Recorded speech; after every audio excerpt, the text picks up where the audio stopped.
B किसका आ रहा है? तुम्हारा आ रहा है। एक बार चेक कर लेते हैं। ओके, तो प्राइमरी सेकेंडरी टर्शरी तो आपके फंक्शनल आइसोमर्स हैं, तो यानी कि ए का क्या आ जाएगा? 3 आ जाएगा। ठीक है, उसके बाद हम बात करते हैं हेक्सेन 2 ओन की और हेक्सेन 3 ओन की। तो ये कैसे हैं आपस में? ये कल सनाया ने भी पूछा था क्वेश्चन। हेक्सेन 1 2 3 4 5 6, यानी कि सेकंड पोजीशन पे है यहाँ पे डबल बॉन्ड ओ, राइट। और यहाँ पे क्या है? थर्ड पोजीशन पे होगा 1 2 3। आप देखो आजू बाजू चेंज है क्या नेचर? हम चेंज आजू बाजू। Yes ma'am. ठीक है, यहाँ पे एक ही है कार्बन और यहाँ पे देखो कितना नेचर, क्या नेचर है अल्काइल ग्रुप का। ऐसे सेम देखो यहाँ पे डिफरेंट है।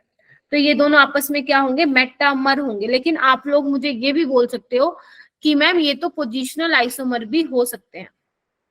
लेकिन ज्यादा प्रायोरिटी किसको देंगे? एफएमसीपी। पॉकेट में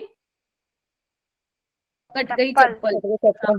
ठीक है, तो यहाँ पे क्या है? पोजिशनल को आप सबसे बाद में दे रहे हो, पहले मेटामर आ रहा है तो उसको आप पहले प्रायोरिटी देंगे। ठीक है, व्हाट अबाउट इथेनामाइड? इथेनामाइड का क्या सीन है? हम टोटोमर ही हो रहा है, यहाँ से कीटोन से OH वाले में चेंज हो रहा है। देखो इथेनामाइड क्या है? ये है 2 कार्बन है, ठीक है, अमाइड ग्रुप है, इथेनामाइड बोल सकती हूँ। ठीक है, अभी यहाँ पे देखो हो क्या रहा है? Movement of X from one atom to another. तो ये किस में चेंज हो रहा है? ऑक्साइम में, जिसको इन्होंने नाम दिया हुआ है क्या? हाइड्रोक्सीनामीन। तो ये क्या है आपके बेटा? टोटोमर है। और रही बात ऑर्थो और पैरा नाइट्रोफिनोल की, तो ये यहाँ पे क्या है? नाइट्रो ग्रुप की पोजीशन चेंज हो रही है। पहले कहाँ पे आ गया है? पैरा पोजीशन पे आ गया। तो ये क्या होंगे आपस में? ठीक है, तो ये आप लोग ध्यान रखेंगे। सही था क्वेश्चन? यस। हाँ सुनाया, बोलो बोलो। मैम इसमें इथेनामाइड और हाइड्रोक्सी इथेनामीन ये दोनों फंक्शनल आइसोमर भी तो हो सकते हैं।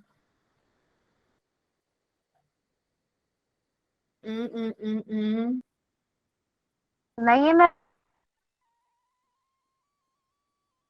नहीं कीटोन दिखाते हैं एक साथ। नहीं सही बोल रहे हैं ये। कीटोइनोल टोटोमेरिज्म भी तो फंक्शनल ग्रुप का पार्ट है ना? हाँ, अल्कोहल याद है बताया था कल मैंने कीटोइनोल। यहाँ पे कीटो ग्रुप है और यहाँ पे अल्कोहल है, बिल्कुल हो सकता है। बट हमारे ऑप्शन में कुछ ऐसा है क्या, वो हमें फिर देखना पड़ेगा सनाया।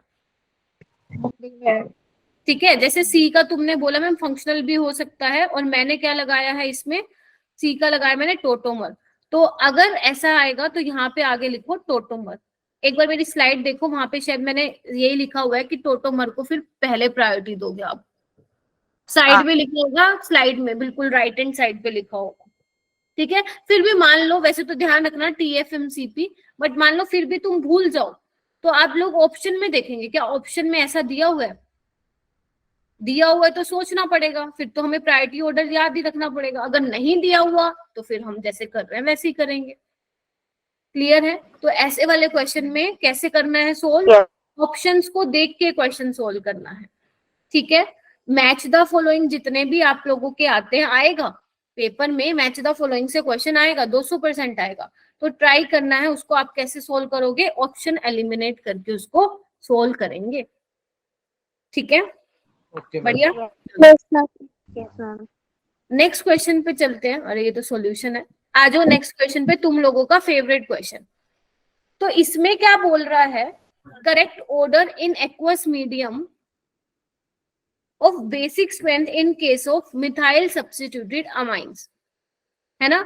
यहाँ पे बात हो रही है एक्वस मीडियम की, गैस फेज की बात नहीं हो रही है।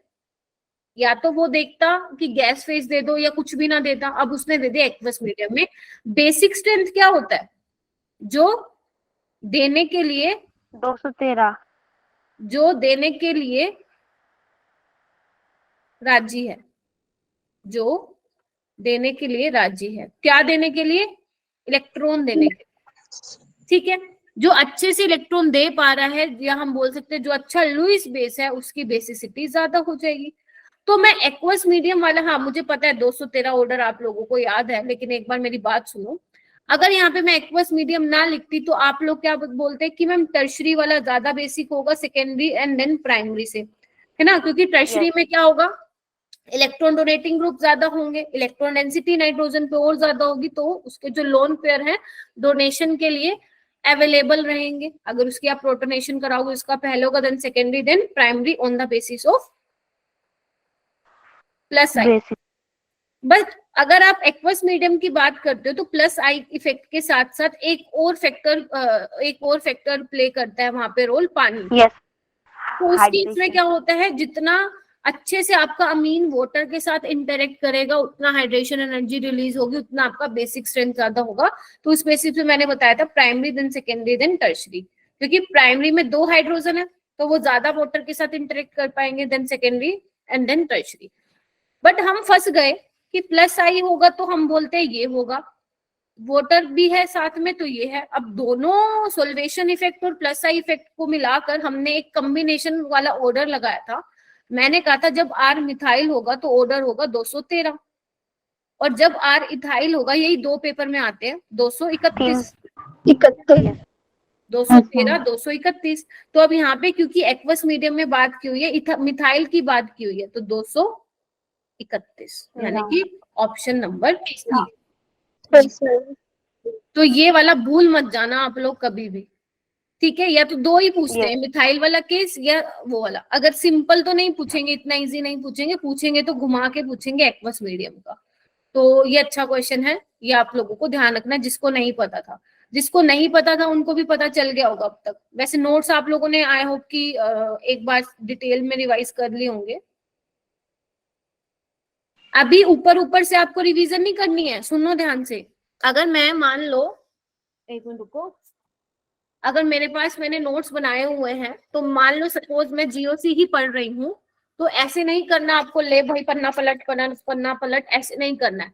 प्रॉपर उसमें देखो कि लिखा क्या हुआ है, क्योंकि रिवीजन करने से क्या होगा, जब आप एक एक पॉइंट को पढ़ोगे ना तो आपको ये पता रहेगा, अच्छा ये वाला तो क्वेश्चन ऐसे बन रहा है, क्योंकि आप बहुत सारे टेस्ट दे चुके हो, आप बहुत सारे क्वेश्चन सोल्व कर चुके हो, तो आपके माइंड में क्वेश्चन बनने लग जाएंगे कि ये एक लाइन पढ़ी, अच्छा इससे तो ये क्वेश्चन आया हुआ था, चलो भाई अच्छे से। ये लाइन पढ़ी, ये पॉइंट पढ़ा, अच्छा इससे तो क्वेश्चन बना हुआ है। ये पन्ने पलटने वाला टाइम कब होगा, लास्ट में, जब आप लोगों के पास काफी कम टाइम रह जाएगा, ये लगा लो 3-4 दिन रह जाएगा, उसमें आपको 29 चैप्टर रिवाइज करने हैं। सॉरी 29 कह रही हूँ, सारे मतलब मिला के बायो के जितने भी आप लोगों ने सिलेबस कंप्लीट किया है वो आपको लास्ट के 1 हफ्ते में रिवाइज करना है, तब पलटोगे आप पन्ने। समझ रहे हो आप मेरी बात? लेकिन जो अभी आप रिवीजन कर रहे हो वो आपको अच्छे से प्रॉपर रिवाइज करना है बेटा, ठीक है। हाँ 98 चैप्टर, ठीक है, ओके। तो टारगेट बना के चलना कि कैसे कैसे करोगे। जैसे मान लो अगर आप एक केमिस्ट्री में बड़ा चैप्टर ले रहे हो तो एक छोटा भी ले लो, क्योंकि एक दिन में 2-3 चैप्टर से तो काम चलेगा नहीं, है ना। अब 7 दिन के हिसाब से बांट लेना कि कितने दिन, मतलब एक दिन में कितने चैप्टर को रिवाइज करना है। सारे बड़े चैप्टर मत लेना, कुछ छोटे छोटे ले लेना जो 15-20 मिनट में रिवाइज कर सको। जैसे सरफेस हो गया, है ना, सॉलिड स्टेट हो गया, पॉलीमर हो गया, केमिस्ट्री ने एवरीडे लाइफ हो गया, इनको 20-20 मिनट में रिवाइज करना है आपको, ऐसे पन्ने पलट के, ताकि ये भी पता रहे कि लिखा क्या हुआ है और आपके माइंड में भी वो चीज बैठती जाए और जल्दी भी हो जाए, ठीक है। चलो, क्योंकि ये टाइम है रिवीजन का। ओके नेक्स्ट चलते हैं बेटा। Okay ma'am. Which will undergo deprotonation most readily in the basic medium. क्या पूछा है, what do you mean by deprotonation? H positive का निकलना। वेरी गुड, शाबाश। H+ का निकलना। मतलब अगर आपका मीडियम बेसिक है तो सपोज यहाँ पे कोई बेस होगा, बेसिक मीडियम है तो कोई बेस डाल रखा होगा, है ना, एक्वस NaOH डाल रखा हो या एक्वस KOH डाल रखा हो, तो वो बेस का क्या काम होता है, H+ को एब्स्ट्रैक्ट करना। Yes ma'am. मतलब वो कौन सी रिएक्शन पहले करेगा, acid base reaction, Yes ma'am. ठीक है जी। तो अब जल्दी से अपना दिमाग दौड़ाओ और देखो कि किस केस में जब मैं H+ को निकाल के नेगेटिव चार्ज बनाऊंगी उस स्पीसीज पे तो वो स्टेबलाइज करेगा बाय एनी फैक्टर, उसका डीप्रोटोनेशन सबसे जल्दी होगा बेसिक मीडियम में। अब मैंने ये बीच वाला क्यों निकाला, मुझे इसका भी रीजन चाहिए। मैंने ये साइड वाला क्यों नहीं निकाला, इसका रीजन चाहिए। और तीसरा जो क्वेश्चन पूछ रखा है उसका तो चाहिए ही चाहिए एक्सप्लेनेशन। तो करो एक बार।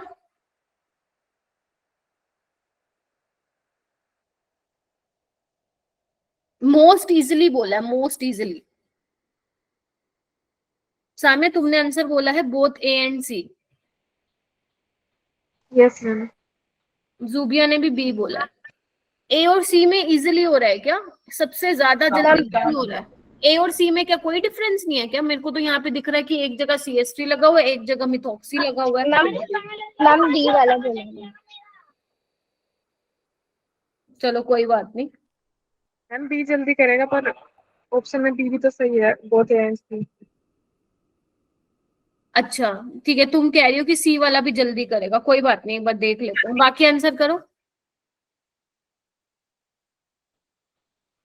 पहली बात है, यहां से क्यों निकाला मैंने बीच से? क्योंकि मुझे दिख रहा है ये रेजोनेंस स्टेबलाइज है तीनों, है ना?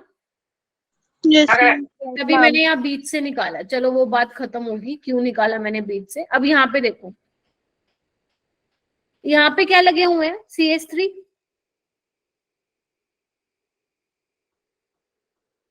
यहाँ पे क्या लगे हुए हैं? CH3। और यहाँ पे क्या लगे हुए हैं? OMe। OMe। OMe। सबने गलत बोला है, एक भी स्टूडेंट ऐसा नहीं है जिसने सही आंसर बोलो, सबने गलत। एक ये शेल्डन कोपर के नाम से स्टूडेंट ने ज्वाइन किया है, उसने बिल्कुल ठीक बोला है, बाकी सबने गलत बोला है। इधर देखो, यहाँ पे क्या लगे हुए हैं? OMe और OMe। एक बात बताओ, एक बात बताओ, OMe का कैसा इफेक्ट है यहाँ पे? ये भी तो इलेक्ट्रॉन दे रहा है, इलेक्ट्रॉन दे रहा है, तो वो नेगेटिव चार्ज को क्या कर रहा है? डिस्टेबलाइज। तो क्यों बोल रहे हो तुम लोग बी होगा? माइनस आई इफेक्ट लगा दिया क्या ऑक्सीजन का? सच्ची बताना, जिसने बी आंसर दिया है, क्या तुम लोगों ने माइनस आई इफेक्ट लगाया है OMe का? सच्ची बताना, हाँ या ना में जवाब दो ना जल्दी। प्लस लगाया। प्लस लगाया है, प्लस आर इफेक्ट लगाया है, फिर तो गलत देना नहीं चाहिए था तुम्हें आंसर। अगर ये दे रहा है तो ये तो इसको डिस्टेबलाइज कर रहा है ना। भूल गए कार्बन आयन को कौन डिस्टेबलाइज करता है, कौन स्टेबलाइज करता है? हाँ मैम, आ गया। क्लास में भी करवाया था ये लेक्चर जब मैं ले रही थी एल्डिहाइड कीटोन का। हालांकि ये एल्डिहाइड कीटोन में चैप्टर में आता था, बट ये GOC का ही क्वेश्चन है, एसिडिटी बेसिसिटी वाला।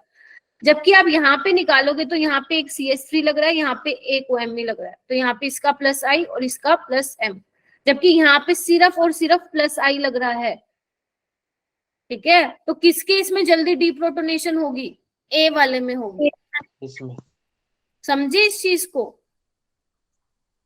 Yes ma'am. Yes ma'am. हाँ, तो ऐसे करना था ये क्वेश्चन, तो ए ओनली आएगा। ये ध्यान रखना, बहुत ही ज्यादा इंपॉर्टेंट क्वेश्चन होते हैं डीप्रोटोनेशन वाले।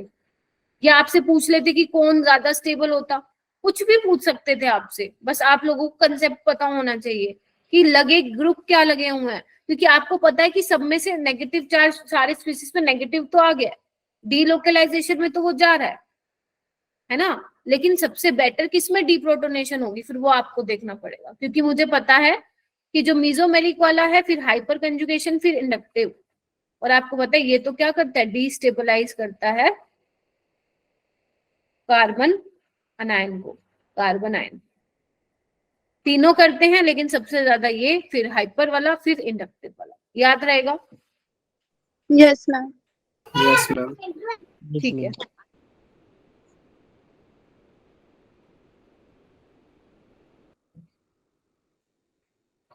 एक मिनट दो।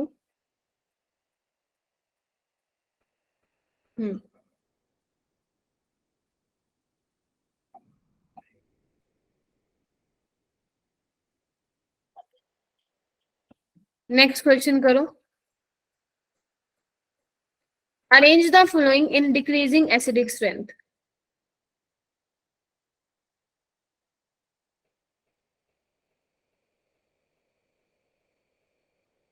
मतलब सबसे ज्यादा को आगे लगाना होगा।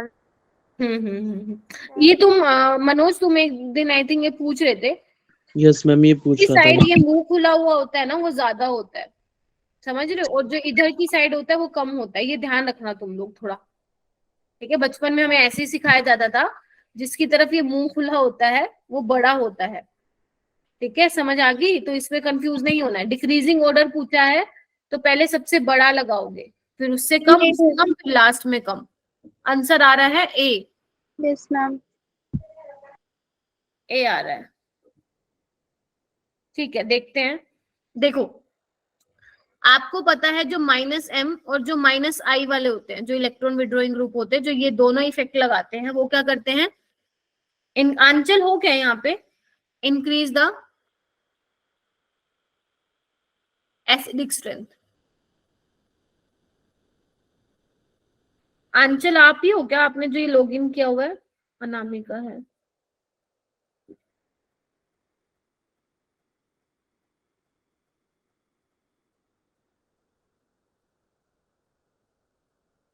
लवलीन, आप किस नेम से लॉगिन किया आपने? Ma'am lovely. लवली के नेम से लॉगिन किया है? Yes ma'am. ओके, तो -m और जो -I वाले होते हैं, आप लोगों को पता है, वो एसिडिक स्ट्रेंथ बढ़ाते हैं। इधर देखना, ये पैरा पोजीशन पे नाइट्रो ग्रुप है, तो ये -I भी लगा रहा है, हाँ। और -m -m भी। इसका तो सबसे पहले, ओ देख, ये तो आंसर ही आ गया हाँ। सीधा। इसी को देख के लगा दिया यस होगा। मैम। ये सिर्फ -I हाँ। लगा रहा है, ये भी सिर्फ -I लगा रहा है, OCH3 + M भी लगा रहा है, -I भी। बट क्योंकि प्रायोरिटी हम किसको देंगे? मीजोमरिक को देंगे, ठीक है। लेकिन हमें पता है NO2 का जो -I इफेक्ट होता है वो ज्यादा होता है OCH3 से। तो A, B, फिर C, फिर D। क्लियर हुआ सभी को? कोई डाउट है कि इस वाले क्वेश्चन में किसी को? Ma'am no ma'am. मैम हाँ, -m लगता ही नहीं है ना। कहाँ पे नहीं लगता बेटा? मैम जब NO2 मेटा डायरेक्टिंग होता है उसको तो -m लगता ही नहीं ना। मेटा पोजीशन पे जब होता है। हाँ नहीं लगता। नहीं लगता, मैंने भी नहीं लगाया। मैंने कहीं मैम लगाया? ऑप्शन सी में -I इफेक्ट क्यों लग रहा है? क्योंकि OCH3 देखो, जो मेटा पोजीशन होता है ना, उसपे सिर्फ इंडक्टिव इफेक्ट लगता है।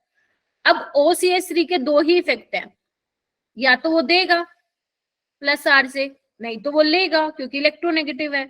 अब वो दे नहीं रहा है, लेगा तो सही, तो अब वो लेगा किससे? -I से। समझे? Okay ma'am. क्लियर? चलो आ जाओ question number 3। Which of the following structure are aromatic in nature?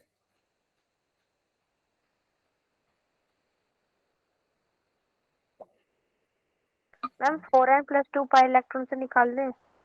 हाँ, जैसे तुम्हें आता है वैसे निकाल लो, फिर एक बार मैं बता दूं कैसे करना है। करो एक बार।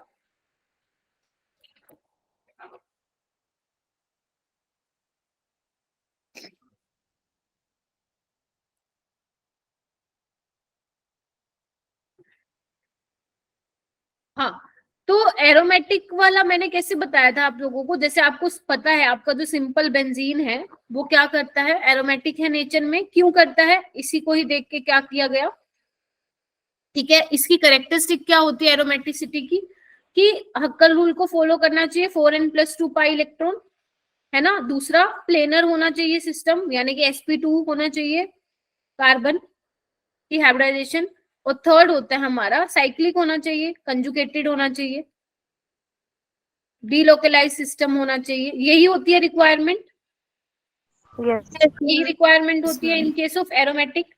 लेकिन जब मैं बात करती हूँ एंटी एरोमेटिक की, तो उसमें क्या होती है? उसमें होता है कि वो 4n पाई इलेक्ट्रॉन को फॉलो करता है। दूसरा, प्लेनर वो भी होना चाहिए, यानी कि sp2 हाइब्रिडाइजेशन होनी चाहिए। साइक्लिक वो भी होना चाहिए, कंजुगेटेड भी होना चाहिए, साथ ही साथ इलेक्ट्रॉन शुड बी डीलोकलाइज्ड, ठीक है। उसके बाद आता है नॉन एरोमेटिक। नॉन एरोमेटिक क्या कहता है? नॉन एरोमेटिक हक्कल रूल को फॉलो कर भी सकता है, नहीं भी कर सकता है। sp2 वो हो भी सकता है, नहीं भी हो सकता, लेकिन ध्यान रखना ये नॉन प्लेनर होते हैं। मतलब अगर एक sp3 मिल गया आपको कहीं पे भी, तो डायरेक्ट लिख के आ जाना नॉन प्लेनर। एक एक्सेप्शन है इसकी, जो मैं आगे चल के आपको बताऊंगी, आगे वाले एक क्वेश्चन में आएगा, जहां पे आपको दिखेगा सिस्टम प्लेनर है, लेकिन वो एक्चुअल में नॉन एरोमेटिक है, क्योंकि वो वैसे एग्जिस्ट ही नहीं करता है, ठीक है। ध्यान देंगे ये 3 चीजें। बाकी मैंने क्लास में कैसे बताया था आप लोगों को, कैसे करोगे ये वाले क्वेश्चन अगर पेपर में आ जाए, तो आप बोलोगे कि अगर number of pi bond odd है तो हम क्या कहते हैं? एरोमेटिक है। अगर number of pi bond even है तो हम उसको क्या बोलते हैं, एंटी एरोमेटिक बोलते हैं। नॉन एरोमेटिक का तो दूर से ही पता चल जाएगा। हाँ, टब लाइक वाला स्ट्रक्चर बताऊंगी आगे, ठीक है। तो जितना मैंने आप लोगों को एक्सप्लेन किया है उसके बेसिस पे हम ये क्वेश्चन इजिली सोल्व कर सकते हैं। और हाँ, नेगेटिव चार्ज को क्या मानोगे, एक पाई बॉन्ड मानोगे, ध्यान रखना, ठीक है। चलो आओ देखो एक बार, फर्स्ट में क्या है, कितने पाई बॉन्ड है, 1 2 3, तो ये क्या है, एरोमेटिक। ये क्या है, 1 2 3, 3 पाई बॉन्ड है, एरोमेटिक। ध्यान रखना ये sp2 है, एरोमेटिक।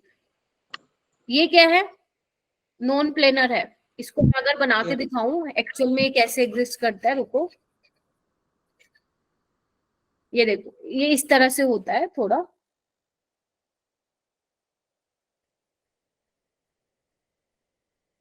ये जो है ना, ये दिख रहा है, इसको पकड़ के ऐसे खींच देते हैं हम, ये, ठीक है। तो ये sp3 है, इसकी वजह से ये क्या है, नॉन प्लेनर सिस्टम है, यानी कि प्लेन में नहीं है यहाँ पे सारे कार्बन, तो इसकी वजह से हम इसको क्या बोलेंगे, नॉन एरोमेटिक। और दूसरे वाला क्या है, सॉरी डी वाला, 1 2 3 4, एंटी एरोमेटिक। लगा दो, कौन सा ऑप्शन सही है, ए और बी वाला। क्लियर है सभी को? Yes ma'am. अच्छा चलो यहाँ पे, और अगर किसी को ये नोट डाउन करना है तो आप प्लीज कर लो। हाँ, ब्रिज हेड है तभी तो उसको ऐसे खींच के ऊपर लगा दे, सिर्फ दिखाने के लिए लगाया है कि ये कार्बन जो है सारे sp2 हैं, लेकिन ये एक कार्बन जो लोचा क्रिएट कर रहा था, मैंने इसको खींच के ऊपर लगा दिया, तो दिख रहा है, इसकी वजह से ये नॉन प्लेनर है।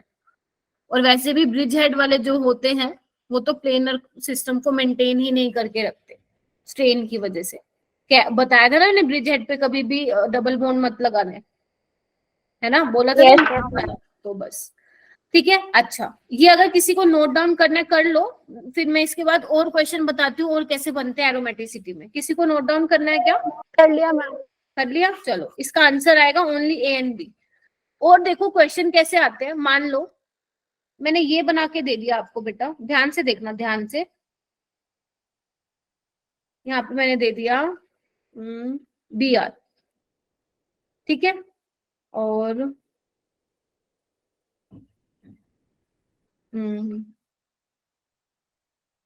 एक दे दिया यहाँ पे बी आर लगा के, ध्यान से देखते जाना, ठीक है। और चलो ये 2 ही ले लो। मान लो मैं इनकी रिएक्शन कराती हूँ AgNO3 के साथ, आपको ऐसे और भी सिस्टम मिल सकते हैं, जैसे मान लो ऐसा भी मिल सकता है कोई, इसकी भी रिएक्शन कराइए AgNO3 के साथ। एग्जामिनर पूछेगा कि किस केस में मुझे जल्दी से येलो पीपीटी मिलेंगे। येलो पीपीटी किसके होंगे, AgBr के, है ना। तो आपको ये देखना है कि AgBr वाला जो है किसमें जल्दी होगा, किसमें स्लो होगा। तो आप लोग कर सकते हो ऐसे क्वेश्चन। अगर मान लो मैं यहाँ से Ag+ निकालूं, तो देखो एक बार ऐसे निकालूंगी, yes ma'am. Yes ma'am. Ma'am B वाले। तो यहाँ पे आएगा पॉजिटिव चार्ज। ये तो क्या है, 2 है, यानी कि एंटी एरोमेटिक हो जाएगा, ये तो भैया सबसे कम स्टेबल है। इसकी बात करूं तो यहाँ पे ये हो जाएगा, 3 है, एरोमेटिक हो जाएगा, तो ये भी मजे से निकलेगा। और अगर मैं इसको निकाल दूं तो ये भी क्या होगा, एरोमेटिक होगा। ये तो मैंने आपको एक ही क्वेश्चन में ये दोनों दे दिए। एग्जामिनर आपकी मर्जी, मतलब एग्जामिनर की मर्जी है वो किस टाइप से क्वेश्चन देगा, लेकिन वो इस टाइप से भी क्वेश्चन निकाल के आप लोगों को दे सकता है। किसके बेसिस पे एक्सप्लेन किया मैंने इनको, एरोमेटिसिटी के बेसिस पे, क्योंकि एरोमेटिसिटी, हाँ बोलो बोलो। मैम ये PYQ है या MTG के क्वेश्चन है? ये ना तो PYQs हैं और ना ही PYQs, तो वैसे सारे MTG में है। ये किसी बुक के क्वेश्चन है, 2-3 क्वेश्चन जेई के डाले थे, बाकी ये किसी बुक से लिए मैंने। मैम जो लोन पेयर होते हैं उन्हें भी काउंट करते हैं 5 बॉन्ड में? हाँ कहाँ, हाँ करने पड़ेंगे। जैसे ये देखो यहाँ पे है ना, ये जैसे मान लो, हाँ हाँ बोलो। मैम जी आपने लास्ट वाला स्ट्रक्चर अभी बनाया था, इसमें तो मैम केवल एक ही है पाई इलेक्ट्रॉन, मतलब 2 पाई इलेक्ट्रॉन ओनली। 2 कहाँ पे है बेटा? मैम लास्ट वाले में ये वाला हाँ मैम, इसमें ब्रोमीन जो कहाँ है? एक ही तो पाई बॉन्ड है, ओड है ना? जो इलेक्ट्रॉन दो है, पाई बॉन्ड एक। दो पाई इलेक्ट्रॉन है। हाँ, तो मैंने पाई बॉन्ड को काउंट करने के लिए बोला है ना। अगर पाई बॉन्ड ओड है तो number of pi bond odd है तो वो एरोमेटिक है, इवन है तो एंटी एरोमेटिक है। ओके।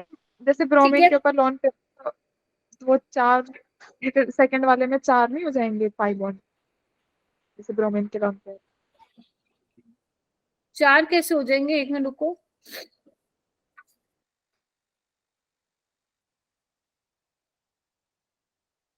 हाँ, 4 कैसे हो जाएंगे? जैसे आपने इसको निकाल दिया सामिया, इसको, यस मैम। तो यहाँ पे पॉजिटिव चार्ज नहीं आ जाएगा? ये देखो, ओके मैम। AgNO3 के साथ करा रहे हो ना इसकी रिएक्शन, तो क्या होगा? तो AgBr। हाँ, आंसर कौन से वाला था? पहले वाला था आंसर?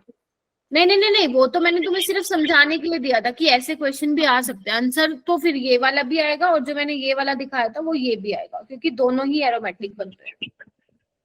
ओके। ठीक है। हाँ, जो ऐसे वाले केस में आपको एरोमेटिसिटी चेक करनी होती है। अगर H+ निकलने के बाद या AgBr निकलने के बाद ऐसा कुछ क्वेश्चन आता है तो आप चेक कर लो कि एरोमेटिक कौन बन रहा है। जो एरोमेटिक बन रहा है वही आपका जो होगा उसका रेट फास्ट होगा। हाँ जी राधिका। मतलब मैम, अगर ओड नंबर 5 बॉन्ड होगी तो एरोमेटिक होगा, और अगर इवन होगी तो एंटी एरोमेटिक। मैम अगर किसी क्वेश्चन में 2 या 2 से ज्यादा एरोमेटिक बन रहे होंगे कंपाउंड, तो उसकी रिएक्शन में फास्ट किसको बताएंगे? वो ऑप्शन में होगा बेटा, A and B, B and C, है ना, C एंड D, ऐसे करके। ठीक है। जैसे अभी क्या था, मैंने ये वाला बताया ना, ये दोनों है ना, तो हो सकता है ऑप्शन में हो कि B एंड C। अच्छा, या तो तुम ये पूछ रही हो कि मैम ऑर्डर वाला अगर क्वेश्चन आ गया तो कैसे लगाएंगे? Yes ma'am. तो ऑर्डर में टेंशन ना लो, ऑर्डर में टेंशन ना लो, वो ऐसा नहीं देंगे। ठीक है। ये तो मैंने दोनों एरोमेटिक वाले केस ले लिए, वो या तो एक एरोमेटिक का केस लेगा या एंटी का या नॉन का।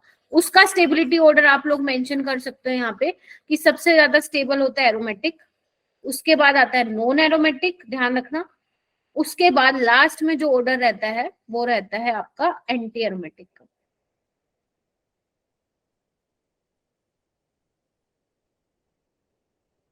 ठीक है। मैम ये किस चीज का ये ऑर्डर है बेटा कि अगर मान लो एरोमेटिक, नॉन एरोमेटिक और एंटी एरोमेटिक है आपके पास, तो इसका स्टेबिलिटी ऑर्डर क्या होता है? ठीक है। एरोमेटिक ज्यादा स्टेबल होता है, non aromatic then anti aromatic.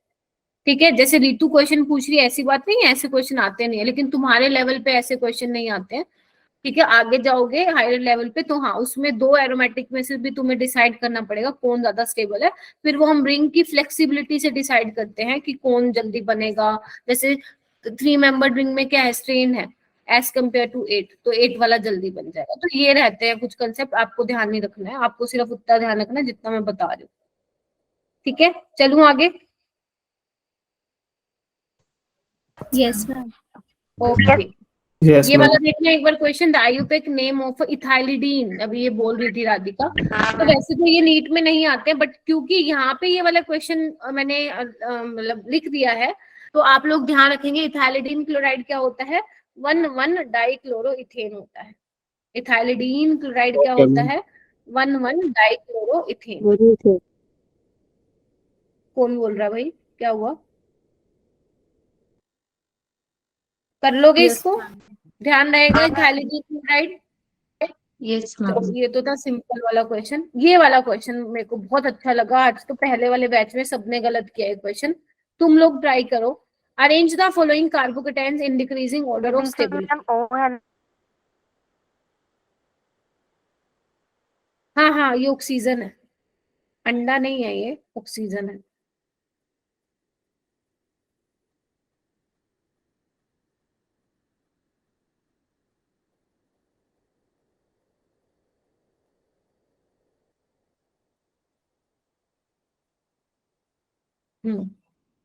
Stability बताना है आपको।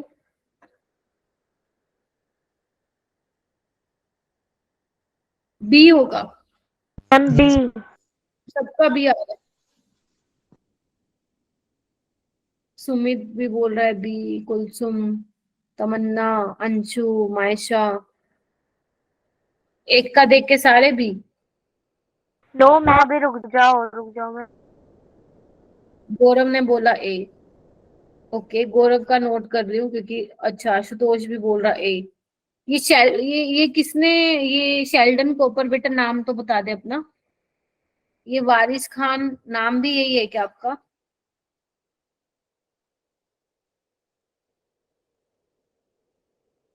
गौरव ए क्यों बोला? मैम ए इसलिए बोला मैम, यहाँ पे ऑक्सीजन के पास इलेक्ट्रॉन्स होंगे, क्या कहते हैं, इसका स्टेबलाइज डिस्टेबलाइज कर देगा इस वजह से। और एक ही डिस्टेबलाइज कर देगा या स्टेबलाइज? स्टेबलाइज कर देगा मैम। ठीक है, बी वाला तो मीजोमेरिक से कर रहा है। हाँ और मैम, इनका क्या सीन है, ए और सी का?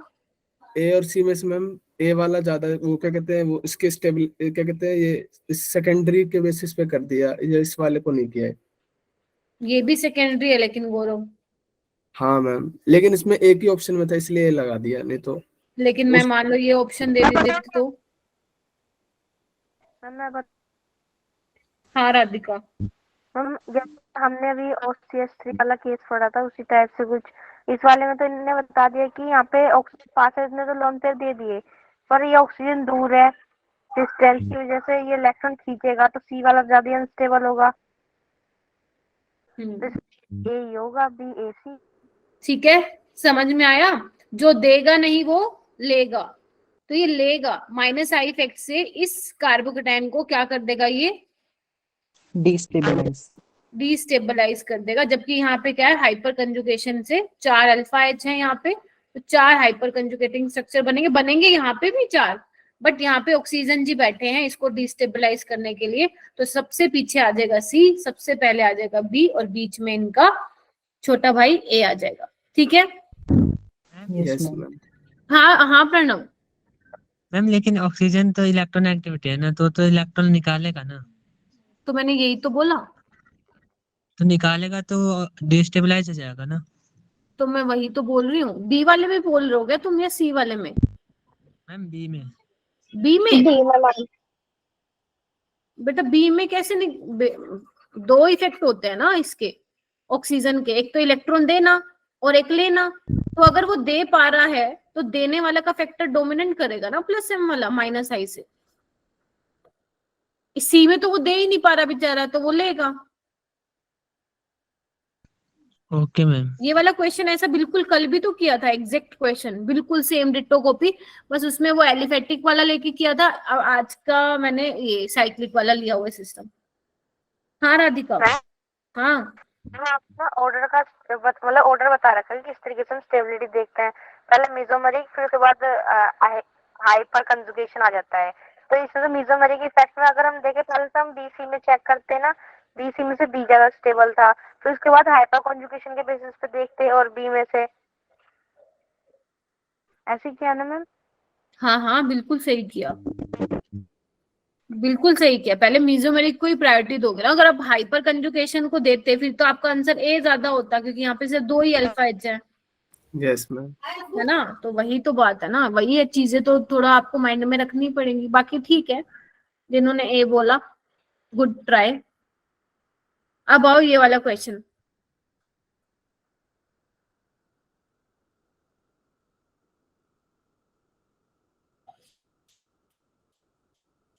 Arrange the following conformational isomer of N-butane in order of their increasing potential energy. कौन सा क्वेश्चन आ गया? कंफर्मेशनल आइसोमर पे आ गया। ठीक है, वैसे हाइड्रोकार्बन का था बट कोई बात नहीं, जीओसी में डाल रखा है इसको। अच्छा, तो आपको पता है energy is inversely proportional to stability. Yes ma'am. यहाँ पे पोटेंशियल एनर्जी की बात हो रही है, बोन एनर्जी की बात नहीं हो रही है। तो कन्फर्मर्स क्या होते हैं आप लोगों को पता है ना, जिसके सिंगल बॉन्ड के अराउंड रोटेशन बहुत फास्ट होती है, इनफाइनाइट नंबर ऑफ कन्फर्मर्स बनते हैं, है ना। तो जो हम नॉर्मल एनर्जी का स्ट्रक्चर देखते हैं वो एक्चुअल में इतनी फॉर्म्स, वैसे तो बहुत सारे इनफाइनाइट फॉर्म में एग्जिस्ट करता है, लेकिन हमारे जो सिलेबस में है वो हम 4 तरह के आइसोमर, कन्फर्मेशनल आइसोमर पढ़ते हैं। बेटा शेल्डन कोपर अपना नाम बता दे। ये छुपे रुस्तम लोग, तुम लोग आते हो क्लास में बस आके चले जाते हो, बताते ही नहीं हो कौन, आइडेंटिटी क्या है तुम लोगों की। मैं क्या शेल्डन कोपर के नाम से जानू क्या तुम लोग? तुम्हें डी आंसर आ रहा है क्या सबका? हाँ मैम।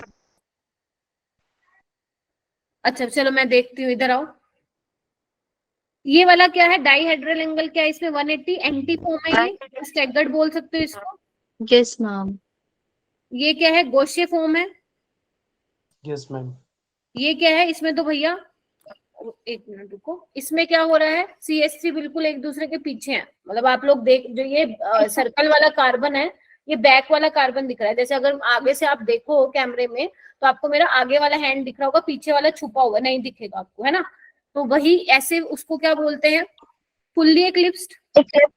तो सिर्फ आपको 2D पे हम ऐसे ही दिखा सकते हैं क्योंकि समझना तो है ही आपको, तो इसलिए थोड़ा सा अलग करके दिखाया हुआ है। ये फुल्ली एक्लिप्स्ड है। और यहाँ पे क्या है? CH3 के पीछे H है, यहाँ पे भी इस H के पीछे CH3, तो ये पार्शली इक्लिप्स्ड है, पूरा इक्लिप्स नहीं है, पार्शली इक्लिप्स्ड है। ठीक है, तो अगर मैं आप लोगों को बोलूं कि स्टेबिलिटी ऑर्डर क्या होगा, तो आप लोग बोलोगे मैम एंटी वाला सबसे ज्यादा, फिर गोशे वाला, फिर इक्लिप्स्ड वाला, मतलब पार्शली इक्लिप्स, और लास्ट में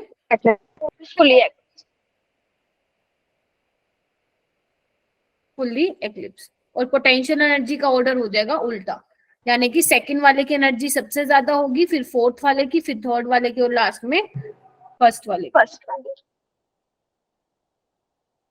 ठीक है? Yes ma'am. Okay next question. आज थोड़ा जल्दी रैप अप करेंगे अगर तुम्हारे डाउट्स नहीं होंगे तो। ठीक है चलो। ठीक है। तो ये भाई आयु पे किससे रिलेटेड है ये क्वेश्चन?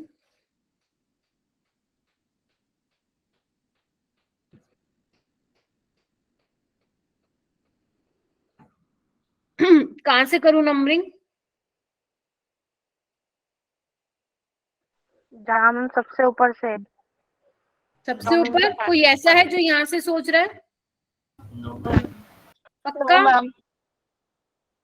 ठीक है, तो 1 अगर सोच रहा था तो अपनी गलती देख लो, आपको लॉन्गेस्ट कार्बन चेन डिसाइड करनी है। मैम मैं बताऊँ? अभी रुक जाओ, मत बताना आप। क्या मैंने बता ही दिया सारा? नहीं मैम। 2 पे तो ब्रोमो लगा हुआ है और 2 पे इन है, हेक्स 2 इन 4 आइन। Option B. डी। नहीं सी होगा ना मैम। इसमें ट्रिपल बॉन्ड को प्रायोरिटी नहीं देंगे? क्यों बेटा? मैम आपने तो कॉन्स्टिट्यूएंट हो चाहे वो, तो क्या कहते हैं, ये तो उस पे वो लगा हुआ है, इसको यहाँ से प्रायोरिटी नहीं देंगे मैम। बेटा देखो ना, यहाँ पे दूसरी पोजीशन पे आ रहा है मल्टीपल बॉन्ड, और यहाँ पे भी दूसरी पोजीशन पे आ रहा है मल्टीपल बॉन्ड, तो डबल बॉन्ड को पहले प्रायोरिटी दोगे ना। अच्छा मैम समझ गया, समझ गया मैम। ठीक है चलो। अब यहाँ पे बोला है 2E, क्या आप लोग बता सकते हैं ये 2E क्यों आया है? देखो ये वाले पोजीशन पे आपको E निकालना, E है या Z है, तो एक बार देखना इधर, इसको मैं ऐसे मान लूं ये C है, ये CH3 ऊपर की साइड है जैसे आपको दिख रहा है, ये Br नीचे की साइड है, ऐसे इसमें भी ये ऊपर की साइड होगा, इसको मैं पूरा ग्रुप कंसिडर कर लेती हूँ, नीचे H होगा। प्रायोरिटी देना है आप लोगों को, कैसे प्रायोरिटी दोगे? ये हायर प्रायोरिटी का होगा Br को 1, ऐसे ये हायर और ये लोअर, तो हायर हायर अपोजिट साइड, तो आंसर क्या हो जाएगा? C। 2E 2 bromo hex 2 in 4 आइन। क्लियर हो गया? यस अस्सी बच्चों ठीक है। Yes ma'am. हाँ बेटा। मैम 2E जो है E और Z वाला कॉन्सेप्ट है। हाँ हाँ वही है जो मैंने कल बताया था आपको। Okay ma'am. वही EZ वाला है, जूसामन और एंटेजन। ठीक है, अपोजिट साइड पे होगा हायर प्रायोरिटी वाला ग्रुप तो E बोलेंगे उसको, अगर सेम साइड पे होगा तो Z बोलेंगे। हाँ हाँ हाँ राधिका जी बोलो बोलो। इसमें 2 इसलिए लगाया ना क्योंकि वो सेकंड पोजीशन पर है ब्रोमीन वहाँ पे। हाँ क्योंकि हम सेकंड पोजीशन पे चेक कर रहे हैं बेटा। नहीं ब्रोमीन नहीं सेकंड पोजीशन पे है ना डबल बॉन्ड, तो उसके अराउंड चेक कर रहे हैं हम, E होगा Z होगा। ठीक है, प्रणव कुछ कह रहे थे क्या? No ma'am. अच्छा, ये मोहद, अरहान, अरहम, इरफान, ओके, इरफान बुला लेती हूँ मैं तुम्हें। तुम किसका आंसर बोल रहे हो यार? बड़े सुपर फास्ट हो तुम लोग, बस बोलते नहीं हो, सुपर रुस्तम हो तुम लोग। विच of the following is not aromatic? First वाला तो एरोमेटिक है, 3 पाई बॉन्ड है। ओड सेकंड वाला भी एरोमेटिक है भैया, 3 है, देखो देखो जल्दी। लास्ट वाला भी एरोमेटिक है, यस मैम। और जो बीच वाला है वो क्या है? एंटी Anti एरोमेटिक है। Anti yes ma'am. Anti aromatic. होना Anti तो aromatic. चाहिए एंटी, होना तो चाहिए एंटी, बिकॉज मैंने अभी आपको बताया कि 4 पाई बॉन्ड है तो एंटी होगा, लेकिन एक्चुअल में इसका स्ट्रक्चर कैसा होता है? सब लाइक टब लाइक स्ट्रक्चर होता है इस तरह से। ठीक है, तो ये क्या होता है? प्लेनर होता है, ना कि सॉरी नॉन प्लेनर होता है, ना कि प्लेनर। तो नॉन प्लेनर है तो इसको हम नॉन एरोमेटिक वाली कैटेगरी में कंसीडर करेंगे। ठीक है, ओके ओके मैम. ठीक है मैम. ओके। Okay ma'am. ठीक है, चलो। हाँ मैम. ये वाला क्वेश्चन कीजिए। क्वेश्चन अच्छे होंगे ना, ये अच्छे दिख रहे होंगे क्वेश्चन तुम लोगों को। एक मिनट करो, मेरा पेन गिर गया।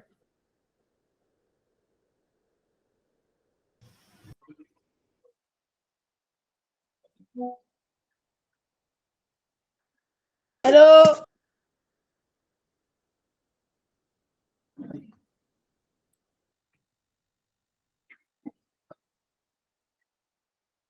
हाँ, क्या आंसर आया? डी। इरफान, एक बार डी बोलोगे 4 बार बोलोगे?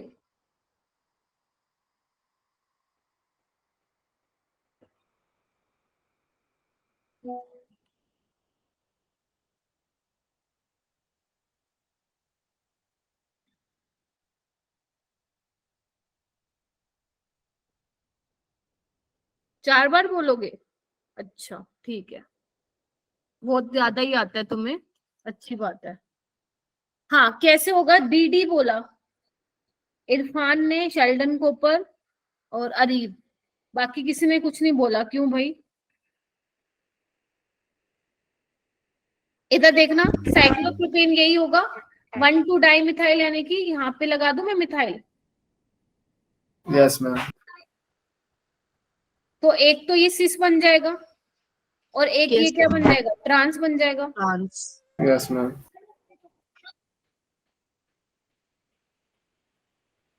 एक सेकेंड, सिस बना दिया मैंने दोबारा।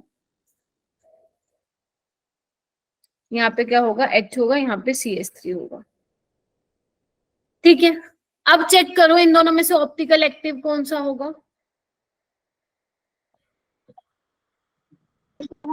ये वाला तो नहीं होगा, क्योंकि प्लेन पास हो जाएगा, यहाँ से CH3 को रिफ्लेक्ट करेगा। और अगर आप इसकी मिरर इमेज बनाओगे इसमें सिस वाले की, साइक्लोप्रोपेन की, तो वो तो सुपर इम्पोज कर जाएगा।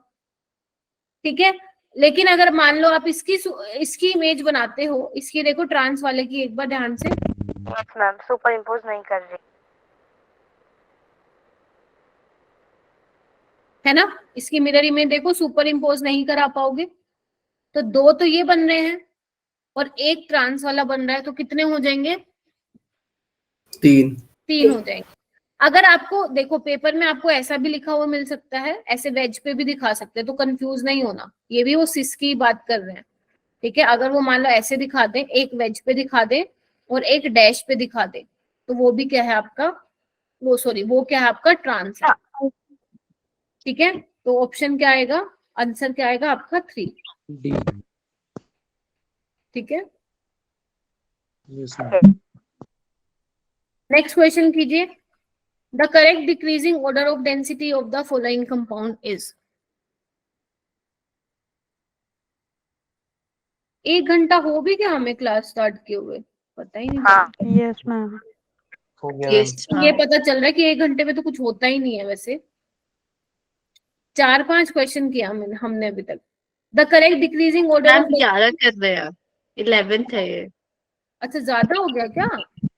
10 कर भी लिए मैम. अच्छा अच्छा अच्छा, ठीक, फिर तो ठीक चल रहे हैं हम। चलो, the decreasing order of density, Zubia बोल रही है मैम डी। डी ए की सबसे ज्यादा डेंसिटी होगी जूबिया। मैम माइनस आई ग्रुप लगा हुआ है ना, तो फिर वो इलेक्ट्रॉन खींचेगा, तो ऐसे बताया। डेंसिटी किस बेसिस पे बता रहे हो? डेंसिटी होता क्या? Mass by volume. Yes ma'am. तो मास बाय वॉल्यूम है, तो देखो मास किसका ज्यादा है। ये वो सिंपल क्वेश्चन है, सिर्फ ऐसा आपको दिखाया हुआ है कि इतना क्वेश्चन हम पूछ नहीं सकते हैं, है ना, लेकिन पूछा हुआ है। जितना ज्यादा मास उतना ज्यादा डेंसिटी, तो डी की सबसे ज्यादा, सी की, फिर बी की, फिर ए की। Yes ma'am. जो ये आ गया था मैम समझ में, क्वेश्चन आ गया था समझ में। ठीक है, इरफान पहले कह रहा था बी फिर ए, बाकी सबका देख के ए। ठीक है, ए जिन्होंने बोला है सबका सही है। ठीक है, नेक्स्ट क्वेश्चन पे आओ। ये वाला क्वेश्चन भी बहुत बढ़िया क्वेश्चन है, बहुत ही एक नंबर का क्वेश्चन है। देवयानी नहीं है क्या क्लास में? क्योंकि मेरे को आंसर नहीं दिख रहे हैं उसके। देवयानी के आंसर नहीं दिख रहे हैं, अनामिका के आंसर नहीं दिख रहे हैं, और बाकी सबके दिख रहे हैं। 80 बच्चे हैं, लेकिन सिर्फ 15 बच्चे मेरे को मैसेज करते हुए दिखाई दे रहे हैं। बाकी 65 स्टूडेंट्स को नहीं पढ़ा रही हूँ क्या मैं?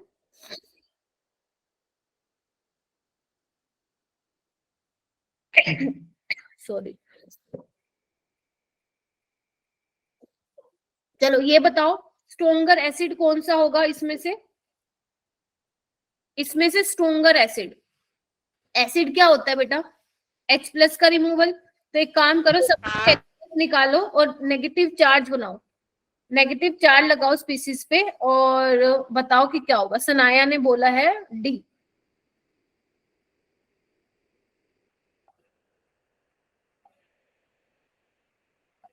डी। अर्शिता ने डी। अर्शिता डी क्यों बोला? मैम H+ निकालने के बाद नेगेटिव चार्ज आ जाएगा ना। हाँ मैम तीन पाई बॉन्ड हो जाएंगे। वेरी गुड, शाबाश, समझ आई। यहाँ से निकालोगे तो बेचारा मुश्किल से निकालने देगा। इसमें तो कुछ ना, तो कोई ग्रुप लगा हुआ है जो -M या -I लगाए, है ना। और यहाँ पे क्या होगा?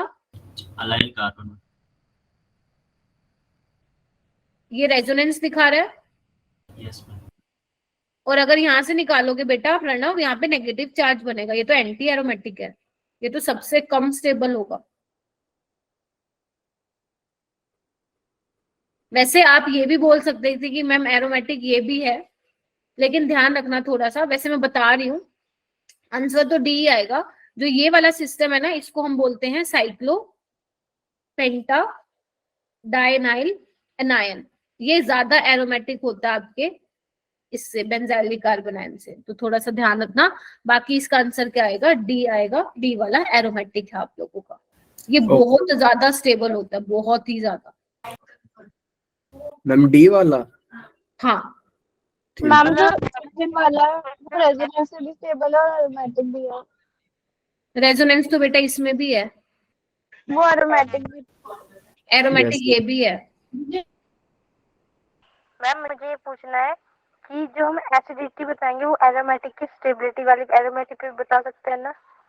अगर लग रहा है तो देखो, आपने इतने क्वेश्चंस किए हैं, आप लोगों को क्या दिख रहा है कि अगर एसिडिटी के क्वेश्चन आ रहे हैं, या तो उसमें वो मीजोमेरिक या इंडक्टिव इफेक्ट वाला लग रहा है कंसेप्ट, है ना। अब आप लोग ये भी देख पा रहे हो कि एसिडिटी के क्वेश्चन और कैसे आ रहे हैं कि जिसमें एरोमेटिसिटी का कंसेप्ट लग रहा हो। तो वो आपको देखना है कि वहां पे आप कौन से कंसेप्ट के बेसिस पे आपसे पूछा गया है और क्या लगा के आ रहे हो पेपर में। समझे? समझे कि नहीं समझे? Yes ma'am. जैसे इन्होंने क्या लिखा हुआ है, इन्होंने तो डायरेक्ट लिख दिया कि strong acid because it's conjugate basis aromatic. Next वाले क्वेश्चन पे आओ। विच of the following compound does not exhibit resonance? Resonance किसमें नहीं होगा?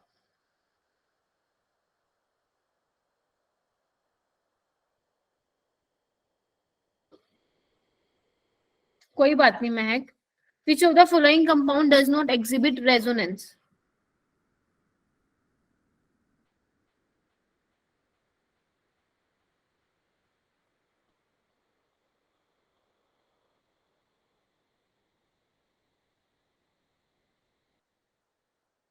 डी होगा, है यस मैम। ठीक है। ये वाला तो जा रहा है रेजोनेंस में, देखना एक बार, है ना, और ये वाला भी जा रहा है, ये वाला भी जाएगा, और ये वाला नहीं जाएगा। कि 2 सिंगल बॉन्ड आ गई है ना। हाँ, बीच में सिंगल बॉन्ड आ गया है। चलो नेक्स्ट देखो, which of the following molecule does not show stereoisomerism. Stereoisomerism में बेटा दो चीजें देखनी है, ऑप्टिकल और हमें पता है और क्या होता है, डाई आइसोमेरिज्म। इसमें क्या होता है, सिस और ट्रांस आ जाता है, और इसमें क्या आ जाते हैं आपके इनेंशियोमर आ जाते हैं ना, आइडेंटिकल आ जाते हैं, आइडेंटिकल कंपाउंड, मीजो कंपाउंड। और आपको पता है ऑप्टिकल आइसोमेरिज्म के लिए पहली कैरेक्टरिस्टिक क्या होनी चाहिए कि मॉलिक्यूल कायरल। ठीक है, तो अगर इन दोनों में से कोई एक भी मिलता है आपको, या तो मॉलिक्यूल कायरल है या वो ज्योमेट्रिकल आइसोमर दिखा रहा है, तो वो स्टीरियो आइसोमेरिज्म भी शो करेगा, अदरवाइज वो नहीं करेगा। तो मैम हमें क्या करना है, आप लोगों को स्ट्रक्चर बना के देखना है कि कौन सा करेगा और कौन सा नहीं करेगा। तो जल्दी से बनाओ स्ट्रक्चर, फिर आगे चलती हूँ, जल्दी से बनाओ।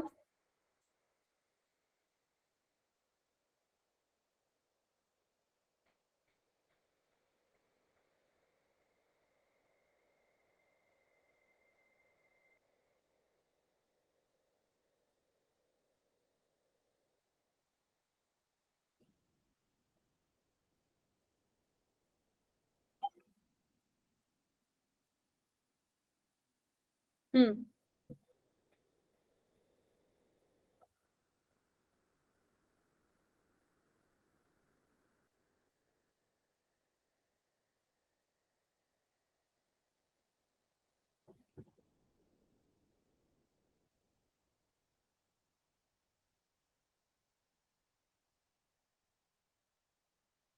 नहीं हुआ क्या अभी तक? सोच समझ के आंसर करना, पता चले कायरल हो फिर भी बोल दो कि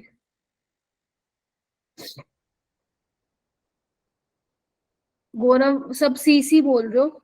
राधिका तुमने ए क्यों बोला, छाया ए क्यों बोला? मैम इसमें अगर हम देखें ना स्ट्रक्चर फर्स्ट वाले का, तो कायरल तो दिख ही नहीं रहा इस वाले में। नहीं दिख रहा है, चलो देखते हैं। बनाओ जी, 1 2 3 4 5 6, ठीक है। 3 4 पे डाइमिथाइल, ठीक है, और यहाँ पे है ये, ठीक है। तो ये यहाँ पे बिल्कुल ठीक बोला तुमने कि कायरल नहीं दिख रहा है, लेकिन ये ज्योमेट्रिकल आइसोमर तो दिख रहे हैं मेरे को। हमें ज्योमेट्रिकल है पर ऑप्टिकल। तो फिर आपसे क्या पूछा है, does not show stereo isomer, उसने ये ना बोला है कि ज्योमेट्रिकल आइसोमर। आपको दोनों चीजें नहीं देखनी है, मैं वो स्टीरियो आइसोमेरिज्म में बता रही थी कि दो चीजें हमारी, हम ये चीज पढ़ते हैं, तो अगर दोनों में से एक भी चीज है तो ठीक है, वो स्टीरियो आइसोमर तो है ही। जरूरी नहीं है कि ऑप्टिकल आइसोमर नहीं है तो वो ज्योमेट्रिकल आइसोमर भी नहीं होगा, स्टीरियो आइसोमर तो है ही, बिकॉज ये ज्योमेट्रिकल आइसोमेरिज्म शो कर रहा है।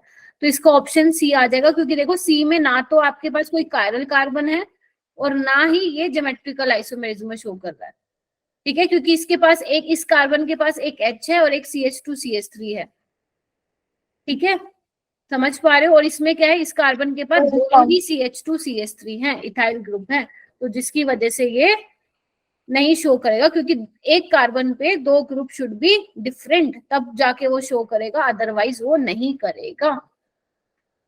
मैम एक बार सी वाले का स्ट्रक्चर समझा दीजिए, बता दीजिए। सी वाले का बनाओ राधिका, 3 इथाइल हेक्स 3 इन बनाओ, जो मैंने ये ऊपर बनाया हुआ है वो उसी का ही है। बना लिया मैम। Yes ma'am. बना लिया, देखो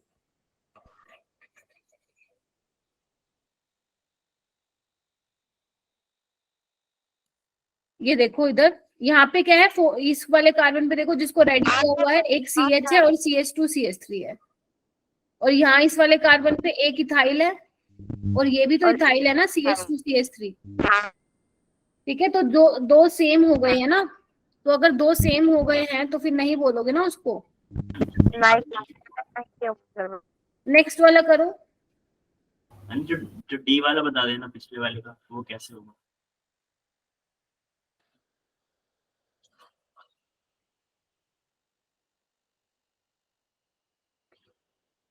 वन, टू, थ्री, 4, 5, 6।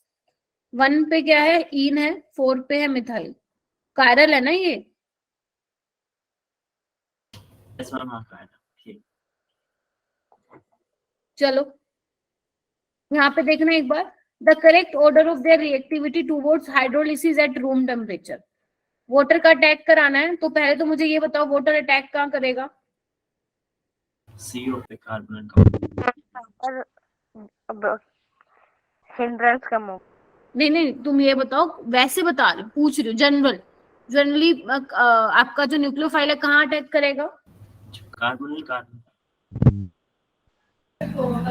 हाँ मैम, इस पे करेगा ना, C वाले पे, ऊपर और चला जाएगा घूम ठीक के। है, तो यानी कि जितनी ज्यादा इलेक्ट्रोफिलिसिटी होगी कार्बोनिल कार्बन की, यानी कि जितना ज्यादा आपका कार्बोनिल कार्बन इलेक्ट्रोडेफिशिएंट होगा, उतनी ही जल्दी आपका न्यूक्लियोफाइल ऐड होगा। तो Yes. अब तो उन्होंने हाइड्रोलिसिस का क्वेश्चन बना के दे दिया, हो सकता है वो बोले कि ग्रिग्नार्ड रिएजेंट का एडिशन कराया है, या CN नेगेटिव साइनाइड का एडिशन करवाया है ना, या वो सिंपल ये देके पूछ ले कि न्यूक्लियोफिलिक एडिशन रिएक्शन का रेट क्या होगा। ये सारे क्वेश्चन बिल्कुल सेम है,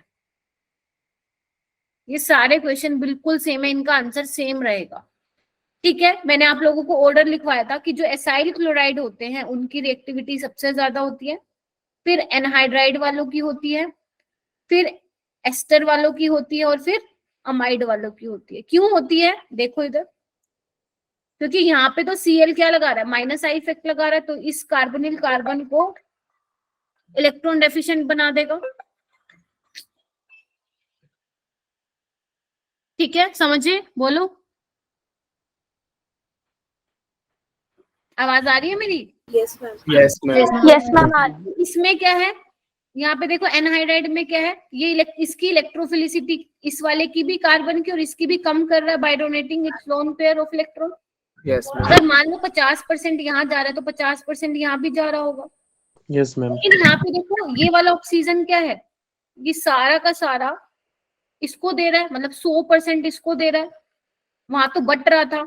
तो बी और सी में से इलेक्ट्रोफिलिसिटी किसकी कम होगी, बी की, क्योंकि देखो ना 50-50% बट रहा है, इसमें तो पूरा 100 का 100 एक ही साइड जा रहा है, मतलब इस कार्बोनिल कार्बन के 100% इलेक्ट्रॉन डेफिशिएंसी जो है वो ये कम कर रहा है। ठीक है, जबकि यहाँ पे क्या है, यहाँ पे भी नाइट्रोजन दे रहा है।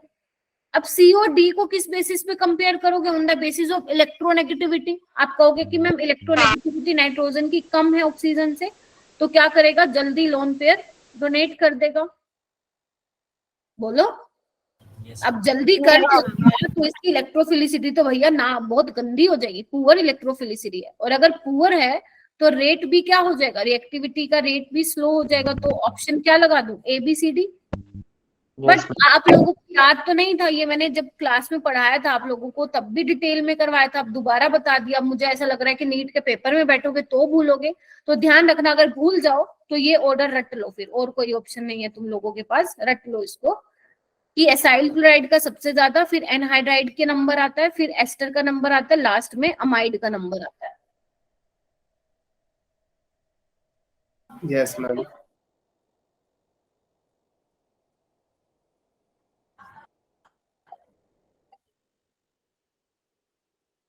ठीक है,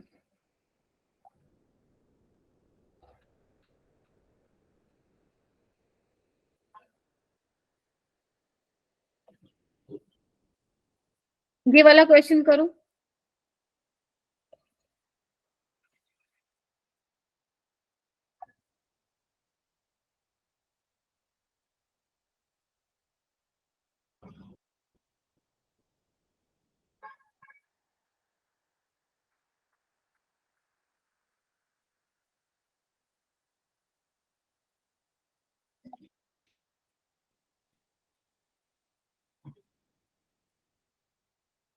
सी,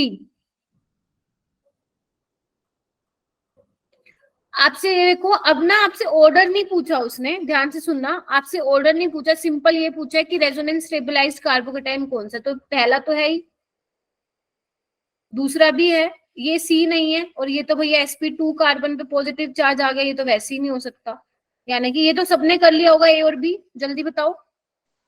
जल्दी Yes, ma'am. इशिका हो Yes. गया, इशिका।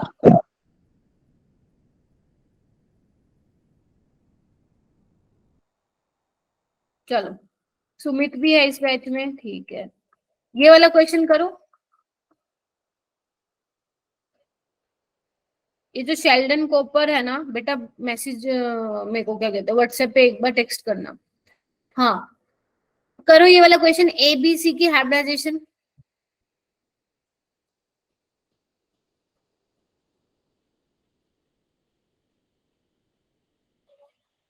ए बी सी की हाइब्रिडाइजेशन सिंपल है, इसकी क्या होगी sp3, ये वाले क्वेश्चन भी बहुत आते हैं, sp2 और सी वाले की sp2। अगर वो ऑक्सीजन की पूछते तो, ऑक्सीजन की पूछते तो वो भी sp2 होता है, बिकॉज वो रेजोनेंस में इन्वॉल्व है, तो ध्यान रखना, कहीं पता चले sp3 लगा के आ जाए आपसे। वैसे इसमें तो कार्बन की पूछी, अगर ऑक्सीजन की भी पूछते तो ऑक्सीजन क्या है यहाँ पे देखना, रेजोनेंस में पार्टिसिपेट कर रहा है, तो उसकी sp2 हो जाएगी। ये वाला क्वेश्चन कीजिए, कंपाउंड विद मॉलिक्यूलर फॉर्मूला इतना can show C3H6 can C3H6O can show, क्या शो करेगा भाई ये? पोजिशनल तो करने से रहा, क्योंकि बीच में सिमेट्रिकल सिस्टम है। इसको और कैसे लिख सकती हूँ, बताएगा कोई? मेटामर कैसे शो करेगा अंशु, दोनों बाजू बाजू में सेम है, तो मेटामर तो वैसे ही नहीं कर सकता, पोजिशनल भी नहीं कर सकता, बच्चा क्या फंक्शनल ये होगा ना functional group isomer. Functional group isomer. Alcohol को लिख सकते हो ऐसे CH3CH2OH, तो ये दोनों आपस में क्या है, फंक्शनल है, एक कीटो Yes, ग्रुप है, एक एल्कोहलिक ग्रुप है। एल्डिहाइड भी तो बन सकता है। क्या बनेगा बताना अंजलि? CH3CH2CHO सेम है क्या, 3 4 5 6, म्यूट करो एक बार तो खुद को, 1 2 3, हाँ ये भी बन रहा है, तो ये भी क्या है, फंक्शनल ही है, मेटामर तो नहीं है। Yes ma'am. तो और वैसे भी मैंने आपको लिखवाया था कि जो एल्डिहाइड और कीटोन्स हैं वो क्या होते हैं आपस में, मैम वो अल्कोहल आपने इथनॉल अल्कोहल गलत हो जाएगा ना इसमें तो। एक सेकंड मैंने अच्छा ओ सॉरी, मैंने 2 कार्बन लिख दिए क्या? Yes ma'am. मैम। ठीक है, हाँ ये वाला ही होगा, ठीक है, चलो। मैम उसका सी था। हाँ ये है, चलो। Yes ma'am. Yes ma'am. which of the following is least basic?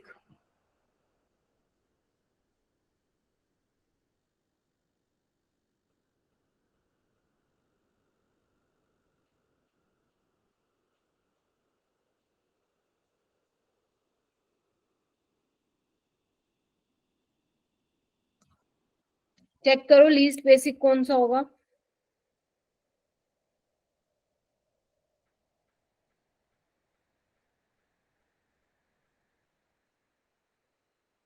दो आंसर, डी आ रहा है क्या? लीस्ट बेसिक पूछा भाई, टी तो शायद मोस्ट बेसिक। हाँ तो क्या होगा? अरे इसको खोल के नहीं लिखते हो ना तुम लोग मेरी तरह, तभी तो गड़बड़ कर देते हो। इथाइल इथाइल इथाइल, और इसमें क्या होगा? लीस्ट बेसिक तो वही होगा ना जो दे नहीं पाएगा ना, उसके इलेक्ट्रॉन लोन पेयर अवेलेबल नहीं होंगे फॉर डोनेशन के लिए। ये देखो ना, रेजोनेंस में जा रहे हैं इसके लोन पेयर, ठीक है, अवेलेबल नहीं है फॉर डोनेशन, तो क्या होगा? सी वाले की भी तो जा रहे हैं उसमें। कहाँ जा रहे हैं? यस मैम नहीं जा रहे। मैम सी तो मोस्ट स्टेबल है। हाँ टर्शरी है ना, 3 डिग्री 2 डिग्री 1। अगर एक्वस मीडियम होता फिर डी वाला ज्यादा स्टेबल होता। समझ में आई?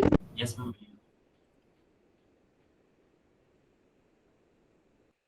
चलो ये वाला क्वेश्चन कीजिए।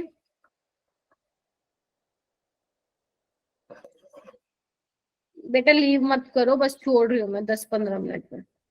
The correct order of acidic character of the following compound. ये तो बहुत सिंपल है मैम, ऐसे ही क्वेश्चन पेपर में भी आएंगे। अगर तुम्हें ये आ रहे हैं ना तो तुम कर दोगे भाई, तुम लोग बहुत आगे चल रहे हो ऑर्गेनिक में। -I और -M इफेक्ट लगा रहा है, ये तो नाइट्रो अभी किया था, तो फर्स्ट सेकंड वाला तो सबसे ज्यादा होगा। रुक जाओ, है ना? उसके बाद क्या होगा? ये वाला होगा थर्ड वाला। इसके बाद फोर्थ वाला होगा। फर्स्ट वाला मत लगाना, क्यों? क्योंकि जब तक आपका COH है तो आप OH को नहीं देखेंगे। माना कि ये +I लगा रहा है, बट ये फिर भी क्या है? बेंजोइक एसिड है।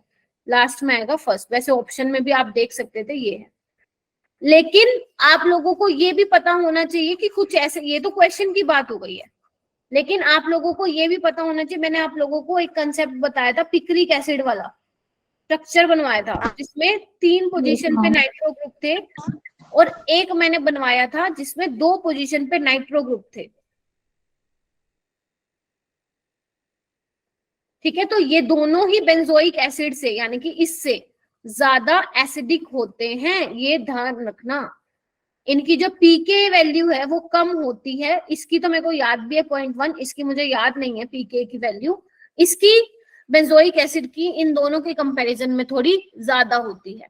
ठीक है, और आपको पता है pK value is inversely proportional to acidic character और पीके भी is inversely proportional to basicity. Basic ये कंसेप्ट है। एक क्या कंसेप्ट है? एरोमेटिक कार्बोक्सिलिक एसिड पे एक हमने इफेक्ट पढ़ा था, विच इज ऑर्थो इफेक्ट। याद करो, ऑर्थो इफेक्ट है ना? Yes ma'am. Yes ma'am. ठीक है, तो ऑर्थो इफेक्ट क्या कहता है कि अगर आपके पास you have aromatic carboxylic acid and on ortho position if we have electron donating और electron withdrawing group, then the compound is more acidic as compared to others. तो अगर आपकी ऑर्थो पोजीशन पे इलेक्ट्रॉन डोनेटिंग ग्रुप है या electron withdrawing group है, वो सबसे ज्यादा एसिडिक होगा। ये था हमारा ऑर्थो इफेक्ट। याद आ रहा है? पिक्रिक एसिड से भी, हाँ जी, यस मैम। जो पिक्रिक वाले से भी ज्यादा एसिडिक, क्या बोल रहे हो? पिक्रिक क्या? पिक्रिक वाला से भी ज्यादा एसिडिक होगा। हाँ, और मैम जो COH से ज्यादा एसिडिक है, फिर बोलो बेटा, your voice is not Audible. जो मैम COH वाला कंपाउंड है, बेंजीन में लगी हुई बेंजिक एसिड, ये NO2 से ज्यादा एसिडिक है। कौन से वाले NO2 से बेटा? इन दोनों से। नहीं नहीं, अगर मैं इसका कंपैरिजन करूं, इधर देखना, इसका करूं, इसका और इसका, तो ये वाला ज्यादा एसिडिक है। और NO2 से करें तो NO2 से करेंगे? कहाँ NO2? पिक्रिक से पिक्रिक से करेंगे तो पिक्रिक वाला तो सबसे ज्यादा है, 3 नाइट्रो ग्रुप है ना बेटा। ऑर्थो पे भी लगा हुआ है पैरा। हाँ, पिक्रिक एसिड तो बहुत ही स्ट्रॉन्ग एसिड है। ये वाला करके बताओ जल्दी, बस हो ही गया। The correct order of following compound showing increasing tendency towards nucleophilic substitution reaction. अगर मान लो मैं कोई न्यूक्लियोफाइल डाल दूं, तो आप लोग मुझे ये बताओ कि सबसे ज्यादा रेट फास्ट किसका होगा?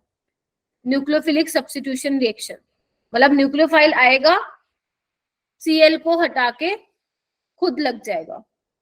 तो बताओ, न्यूक्लियोफाइल जब अटैक करेगा तो उसके लिए क्या होना चाहिए? Electron, benzene should be electron deficient. तो अगर कोई हम ऐसे ग्रुप लगा दें जो क्या करे, बेंजीन से इलेक्ट्रॉन डेंसिटी को विड्रॉ कर ले, तो उस केस में क्या होगा? न्यूक्लियोफाइल इजिली अटैक करेगा। तो अगर करेगा तो जो आपका ये फोर्थ वाला है वो ज्यादा एसिडिक हो जाएगा ना? Yes ma'am. फिर थर्ड वाला, फिर फर्स्ट वाला, देन सॉरी सेकंड वाला, फिर फर्स्ट वाला। तो कौन सा आंसर है? डी। ये वाला क्वेश्चन करो।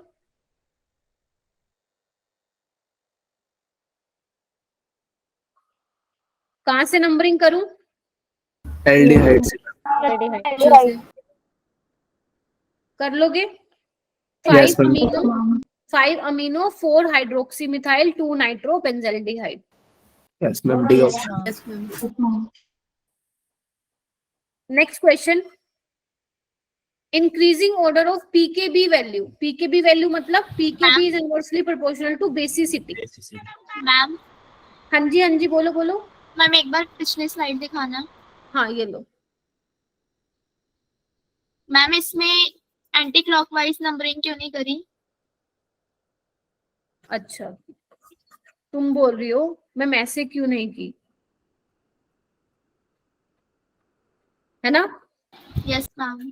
क्योंकि इसलिए नहीं की बेटा, क्योंकि हमें सब्स्टिट्यूएंट को लोवेस्ट नंबर देना पड़ता है। आप यहाँ पे जा रहे हो तो 2 3 4 5 6 मिल रहा है इसको, लेकिन जो मैंने नंबरिंग की थी उसमें क्या मिल रहा था 1 2 3 4 5 6। यहाँ पे देखूं तो सब्स्टिट्यूएंट को कौन सा मिल रहा है 3 4 और 6, और यहाँ पे देखूंगी तो क्या मिल रहा है, यहाँ पे NH2 है 5 मिल रहा है, और यहाँ पे क्या मिल रहा है आपका 4 2 4 5। तो कौन से वाला जीत गया? 2 4 5 वाला जीत गया ना बेटा, तो इसलिए नंबर उसके अकॉर्डिंग करेंगे, lowest low can rule. Next चलो ये वाला क्वेश्चन करो। पीकेबी का ऑर्डर लिखना है आपको। PKb is inversely proportional to basicity. तो आप पहले बेसिसिटी का ऑर्डर लगा लो, फिर पीकेबी वैल्यूज का लगा लेना।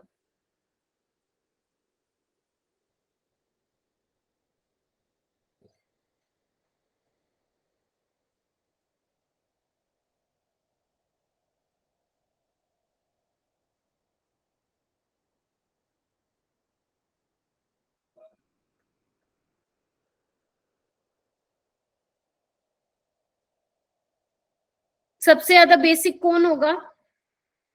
बेसिक बता दो बस तुम लोग।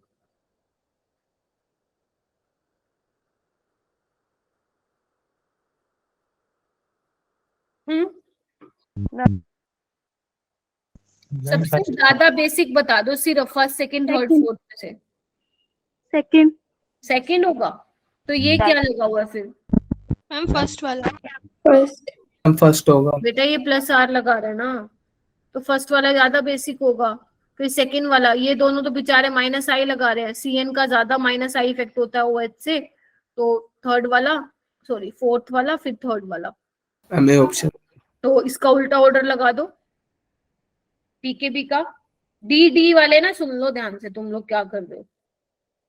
आप डी वाले जो बोल रहे हो ना ओवर कॉन्फिडेंस में, तुम लोगों ने बेसिसिटी देख ली, मैं पीकेबी पूछ रही हूँ, पीकेबी बताना है आपको, तो ये ऑर्डर रहेगा। और एक बार शुरू हो तो आंसर देना, देते ही रहते हो। Ma'am pKb inversely proportional to basicity होता है ना। हाँ, और pKa inversely proportional to acidity. Ma'am एक बार दोबारा समझा दो ये वाला क्वेश्चन।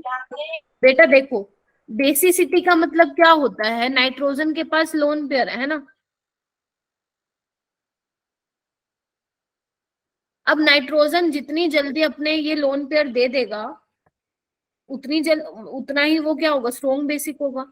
OCH3 क्या कर रहा है, प्लस R से इलेक्ट्रॉन डेंसिटी को और ज्यादा इनहांस कर रहा है, तो फर्स्ट वाला सबसे ज्यादा होगा। जबकि थर्ड और फोर्थ में देखो माइनस आई लगे, और माइनस आई इफेक्ट क्या करते हैं, जो माइनस आई या माइनस M लगाते हैं वो बेसिसिटी को डिक्रीज करते हैं, तो थर्ड फोर्थ तो पीछे आ जाएंगे।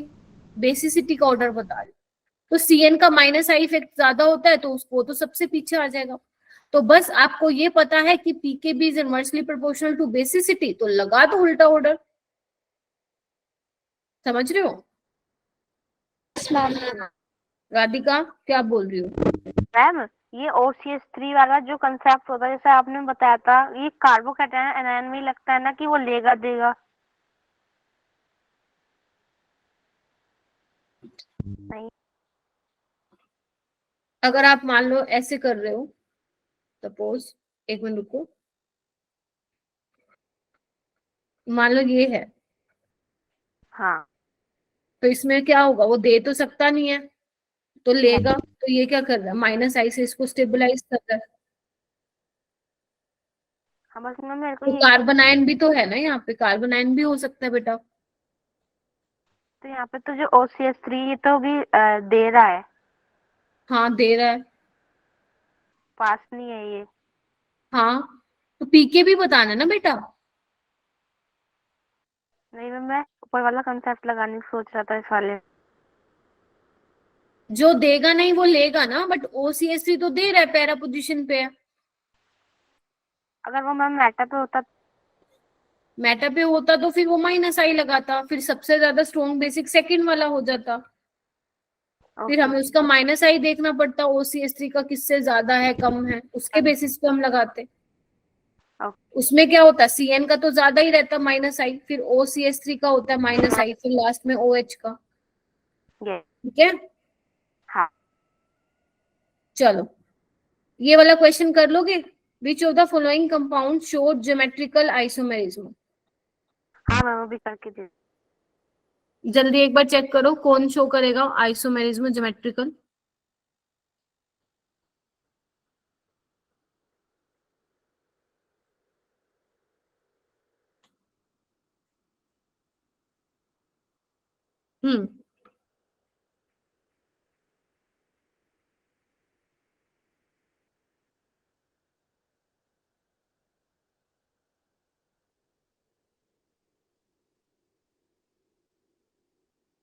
करेगा क्या जो ये मैंने स्ट्रक्चर बनाया सी वाला।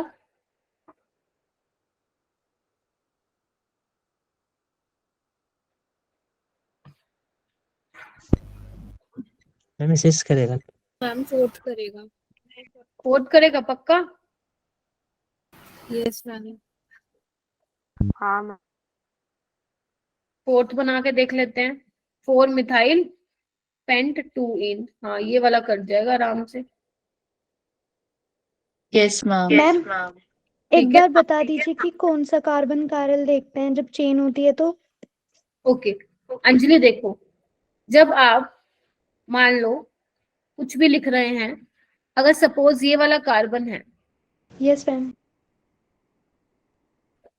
ठीक है, इस पे एक हाइड्रोजन होगा और ये वाले लगे होंगे इसके साइड में, साइड चेन। Yes ma'am. देखो ये कायरल है क्योंकि एक ये ग्रुप डिफरेंट है, एक H डिफरेंट है, और यहाँ पे देखो इस वाले बाजू पे इसके 3 कार्बन है और यहाँ वाले पे इसके 2 कार्बन है, 2 है। 4 डिफरेंट हो गए। लेकिन अगर मान लो मैं इसको हटा दूं तो क्या होगा, आजू बाजू 2-2 है तो ये कायरल नहीं होगा। सेम कायरल नहीं है।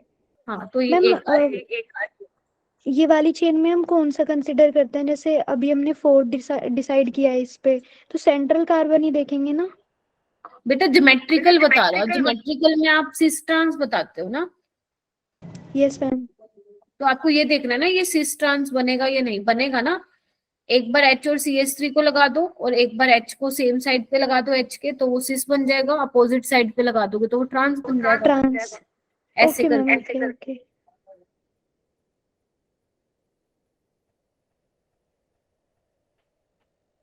ठीक है, यस मैम। हो गया सबको। Yes ma'am. मैम ठीक है, तो बस हो गया तुम्हारा।